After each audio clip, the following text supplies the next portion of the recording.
now that we've kept these two wonderful gentlemen waiting, who have been wonderful to us at the RNC and have tried to teach us strategy and all kinds of lessons with the media, and how we national committee people are supposed to know how to do these things and bring it back to you. So now they're going to tell you how to do these things and bring it back to all your people. So Jim McLaughlin, you are going to come first, and Jim is going to discuss posters and campaign strategy. That's right. That's perfect. Jody, thank you very much. Let me just thank all you folks for being here. Because I'm very fortunate to be here today with this crew. And the reason why I say that is this. I do a lot of races, as you can probably tell from my accent, in this part of the country. I'm from this area, born in the Bronx, live in New Jersey now, grew up in New York. And there were times, I think probably everybody in this room always kind of wondered what was going on in Washington, D.C., and whether or not they understood what was happening here. And right now, what we have going on, in terms of public opinion, in terms of strategy, it reminds me a lot like 93, 94. As you can tell by the gray hair, I've actually been around for a little while. The best part about it is we've got great candidates coming out of the woodwork looking to run. Guys and gals, again, just like we saw in 93, 94. Think about it. Most people don't know this, but when we had that big Republican landslide back in 94, more than half the members of Congress had never been elected to office before. Think about that. Ran for Congress, they were business people, they were teachers, they were cops, they were firemen, accountants, etc. And those are the kinds of people that we're going to get again. Now, with that said, I'm going to go into a little bit of polling. I know Tony talked about some of this stuff, but just to kind of tee things up a little bit here for Curt, and then we're going to take some questions here at the end. Some national political environment numbers. Everybody remembers last year, the wrong track, last couple elections, were about 60% we said are wrong track. If you remember, when Barack Obama got elected, everything was supposed to be wonderful, right?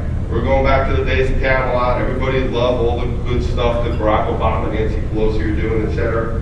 But if you look at it right now, you've got more than half the voters will tell you, on average, these are the most recent surveys, great website, www.realclearpolitics.com, where you go and look at surveys every day. Weirdos like me, that's what we do. 54% are telling you things are off on the wrong track. In spite of Barack Obama, at one point right after his inauguration, had 70% job approval and favorable ratings. The voters are not happy with what's going on. This is not what they signed up for. If you remember, okay, think back to Barack Obama's campaign. I think, as a matter of fact, I still think he's got his campaign website up. You can have some real fun, because if you think about it, Barack Obama didn't run as a liberal socialist Democrat, that quite honestly, he's running, that he's governing us right now. He ran more or less as a moderate Republican. That's how he ran. He was going to cut deficits. He was going to cut wasteful spending. He was going to give us more troops in Afghanistan. Think about that. He ran like he was one of us. And literally, I've been doing a lot of focus groups over the last couple weeks. I'm sure you guys are familiar with focus group type research. You'll talk to independents that voted for Barack Obama. And they're still rooting for him. They still like him on a personal level for the most part, but they're telling you they don't like what he's doing to the country. They don't like him when it comes to issues. Which gets us to this, his job approval rating. You know what, I'm going to back up for a second. His favorable rating, think about this. When you ask for favorable rating, his numbers are about a net of about 10 to 11 points better than what he gets on his job approval. You see this, the average of the most recent polls, he's a 58 favorable, 36 unfavorable. Why? Because that's our friends in the media, the National Democrats, etc. It's actually almost the same thing, our friends in the media and the National Democrats. But literally, they're telling you you're supposed to like this guy. This guy is the chosen one. By the way, was it funny? Watching the national media yesterday, they were all shocked that we lost the Olympics. Not only we lost the Olympics, we came in last. How could that happen with the chosen one? It's But look, he is popular as a personality. That's why his numbers are about 10 points higher. But once we start going into job approval ratings, he's a 52 approved, 41 disapproved, just like what Tony was talking about before. And by the way, if you take that CBS New York Times poll, I'm telling you, not only is there news coverage biased, but so are their polls. He's only got a 33 disapprove there. He's in the mid to solid 40s right now in terms of his disapproval rating. Why is that? Because this is not what people signed up for. This is not what he said he was going to do. He said he was going to govern like one of us, and that's not what he's done. If you remember right, any of us junkies in this room, and I guess most of us are, since it's a Saturday afternoon and we're hanging out talking about politics. But with that said, especially with all the college football going on, remember the generic ballot.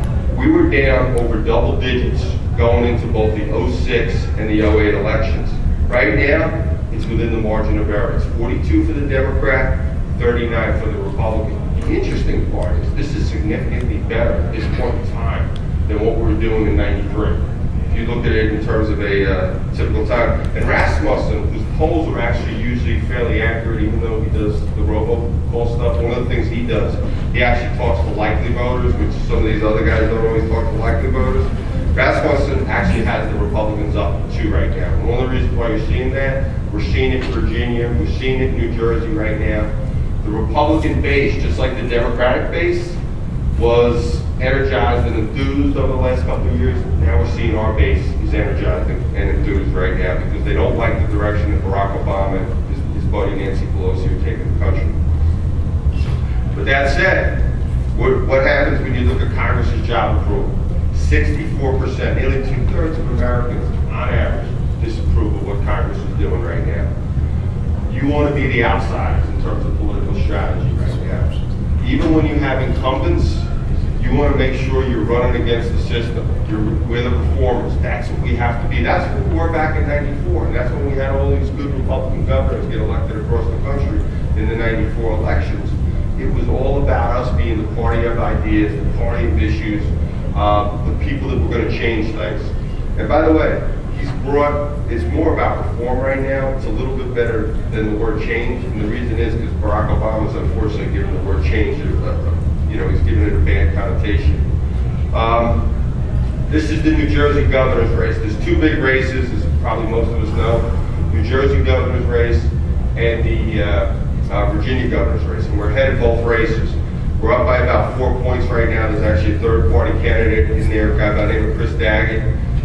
He was up double digits. It's a little bit of a closing. But when you look at John Corzon's negatives, and I actually do quite a bit. I'm not working on the governor's race directly, but I do quite a bit of polling in New Jersey. Chris Christie should win that race. John Corzon's negatives are around 60%.